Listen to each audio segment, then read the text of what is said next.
রাজনৈতিকভাবে দেশ কঠিন সময় পার করছে, এমন মন্তব্য করেছেন বিএনপির মহাসচিব মির্জা ফখরুল ইসলাম আলমগীর। বলেন, ফ্যাসিবাদের পতন হলেও গণতন্ত্র প্রতিষ্ঠা করা যায়নি। এ সময় স্থায়ী কমিটির সদস্য নজরুল ইসলাম খান বলেন, আগামী মে মাসের আগেই শ্রম সংস্কার কমিশনের সব প্রস্তাবনা বাস্তবায়ন করতে হবে। বৃহস্পতিবার নয়াপল্টনে বিএনপির শ্রমিক সমাবেশে এমন মন্তব্য করেন তারা। রোদ বৃষ্টি উপেক্ষা করে শ্রমিকদের জন্য নির্ধারিত এই দিনে প্রতিবাদের লাল পতাকা উড়িয়ে নয়াপল্টনে বিএনপির শ্রমিক সমাবেশে যোগ দেন লাখো নেতাকর্মী।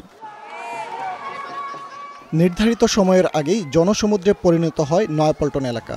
জাতীয়তাবাদী সামাজিক সাংস্কৃতিক সংস্থার পরিবেশনা ভিন্ন মাত্রা যোগ করে সমাবেশে। বিএনপি ক্ষমতায় এলে শ্রমিকদের ন্যায্য অধিকার নিশ্চিত হবে, এমন প্রত্যাশা সমাবেশে আগত নেতাকর্মীদের। আজকে আমরা অত্যন্ত আনন্দিত। বিগত 16-17 বছর আমরা ওইভাবে প্রোগ্রামে আসতে পারি নাই। সাধারণ জনগণ শ্রমিক সমাবেশের মাধ্যমেই সকলের ভিতরে একটি স্বতঃস্ফূর্ত আওয়াজ উঠতেছে, জনগণ ভোট দিতে চায়। পল্টনে এক প্রান্ত থেকে আরেক প্রান্ত পর্যন্ত যে লোকের স্রোত হয়েছে, আগামী নির্বাচনে আমরা ন্যায্য অধিকার পাবো শ্রমিকের। বক্তব্য রাখেন বিএনপির কেন্দ্রীয় নেতারা। শ্রম অধিকার প্রতিষ্ঠার পাশাপাশি তাদের বক্তব্যে গুরুত্ব পায় দেশের স্বার্থ। বিএনপির বিরুদ্ধে ষড়যন্ত্র এই কারণে বিএনপির অপরাধ, তারা একটা সুষ্ঠু অবাধ নির্বাচন চায়, জনগণের মালিকানা ফেরত দিতে চায়। বাংলাদেশে এক সময় রক্ত গঙ্গা বইবে এমন একটা অবস্থা আপনারা তৈরি করবেন, এটা বাংলাদেশের লোক সহ্য করবে না। এটা কারো রাজত্বে আমরা বসবাস করি না।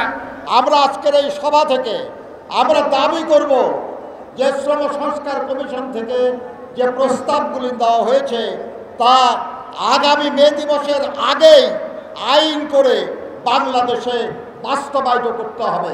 এ সময় বিএনপি মহাসচিব বলেন, গণতন্ত্রে যাওয়ার উপরে নির্ভর করছে বাংলাদেশের অস্তিত্ব।